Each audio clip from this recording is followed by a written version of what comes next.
In the lush, deep, and classic Pacific Northwest forest that's my backyard trails, we have the result of weeks of dirt stacking. This freeride jump towers over everything else at the trails. It took weeks to build, which resulted in the jump feeling extremely satisfying to ride. Today, we're going to build something totally new after this jump. The plan is to have a step down that's about 20 feet out, which will give you tons of speed for something to come later. The first thing to do is dig the run-in. We need to dig below ground for a few feet until the transition for the lip starts increasing. That's a lot of dirt to move, so let's get started.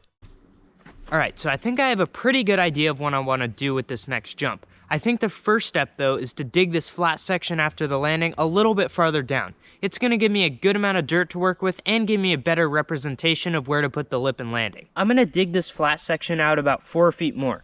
First of all, that's going to give me the dirt that I need to build this new lip. And second, since I want this trail to feel machine built, I can get a better eye for the setup.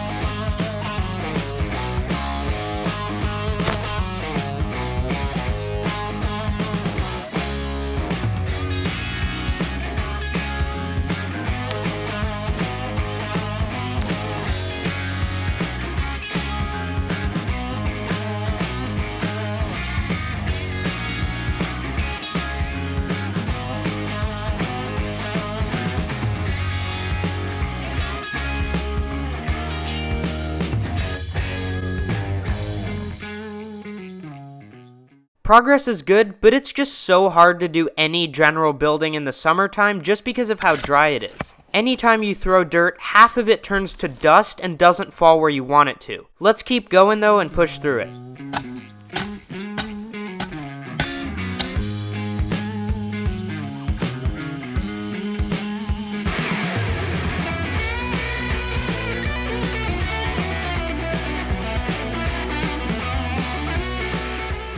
That was a lot of dirt to move, but luckily we're all done with this part of the build. The run out to the big jump before is looking really nice, and it looks like this new jump is going to be a lot of fun to ride when it's done. So now would be the time where I usually start forming a transition out of the ground to meet the top of the lip. I'm going to try something different this time. Since there's all this topsoil in the way, I'm going to dig even further out and then replace it with good dirt, and hopefully the lip will be a lot better. Piling up a thin layer of clay above topsoil can sacrifice the integrity of your jump. If I have more clay, the lip should last longer and be packed better.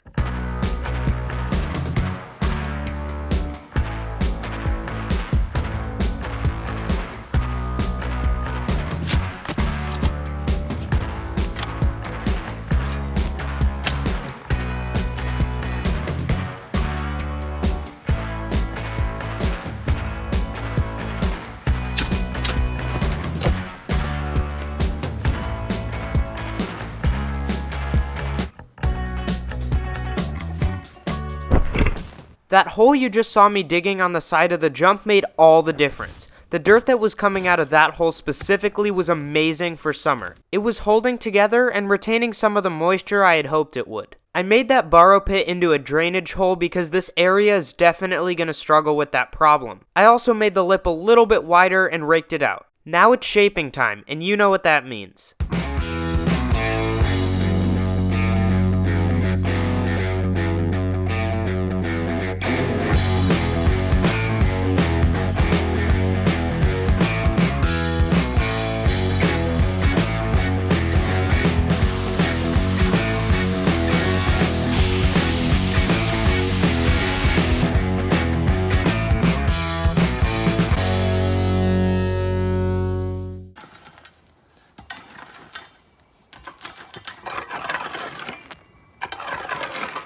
Packing a jump when it's dry doesn't make it rideable, but it does allow the water to stick a lot better than if the dirt was loose.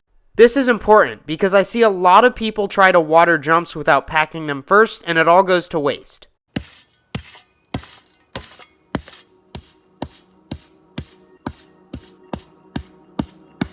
Now we can water the jump.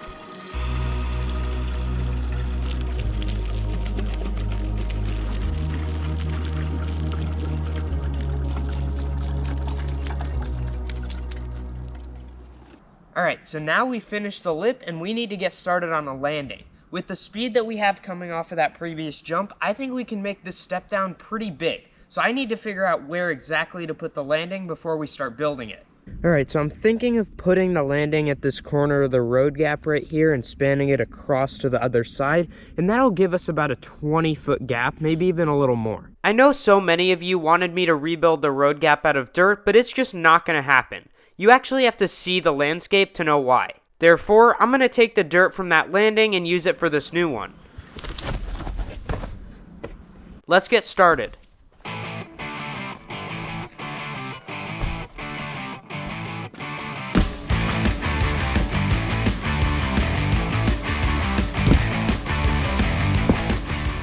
To start, I created a cage using the biggest and healthiest logs I could drag to the worksite. From there, we can start stacking all the dirt.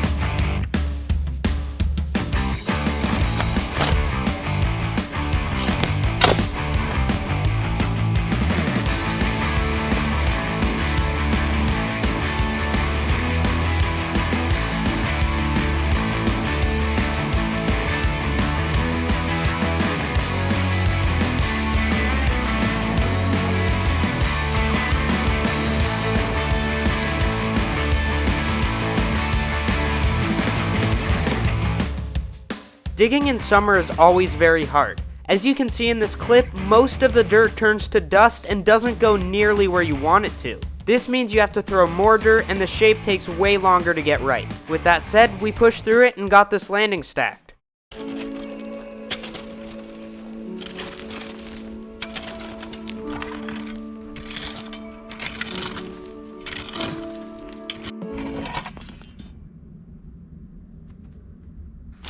So the rake just broke. I gotta shape this thing up and I don't know what to do. I got this landing shaped with half of a rake, and now it's time to get it packed in, which means...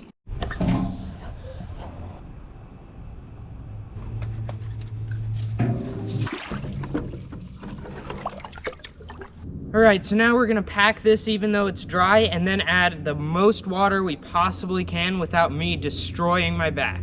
The same rhythm, water, pack, water, pack, water, pack, eventually gets the jump hard, but it's much worse than waiting for rain because you can only cover a small area. It took a lot of cycles to get the jump done, but it's ready and it looks great.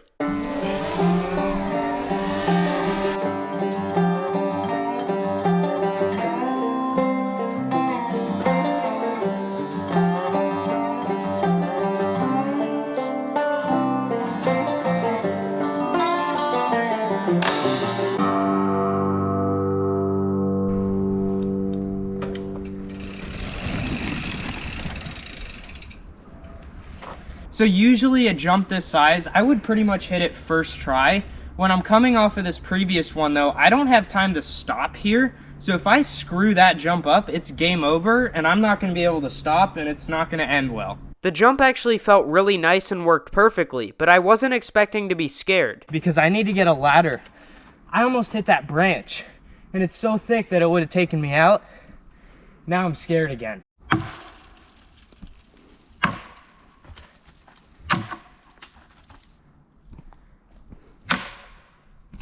Okay, there's been enough problems in this video, so I'm just gonna do things the right way.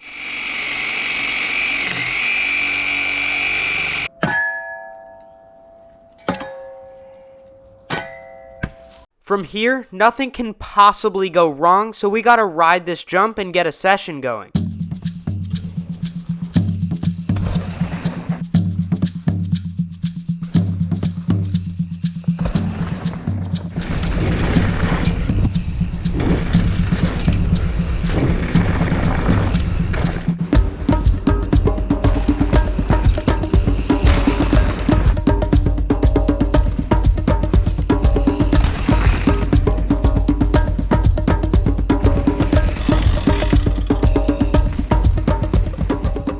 absolutely loving this trail. It connects to the free ride jump so well, and we're gonna have to build something massive after this.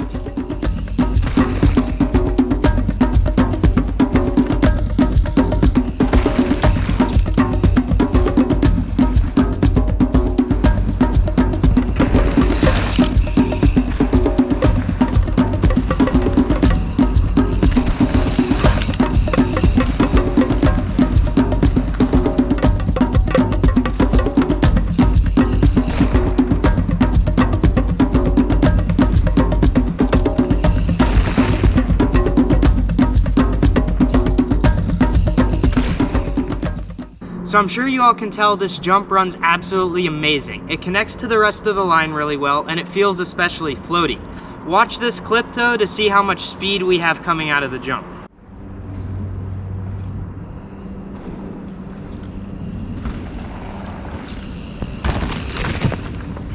Leave your suggestions in the comments with what we should do with all that speed. Thanks for watching, and I'll see you all next week.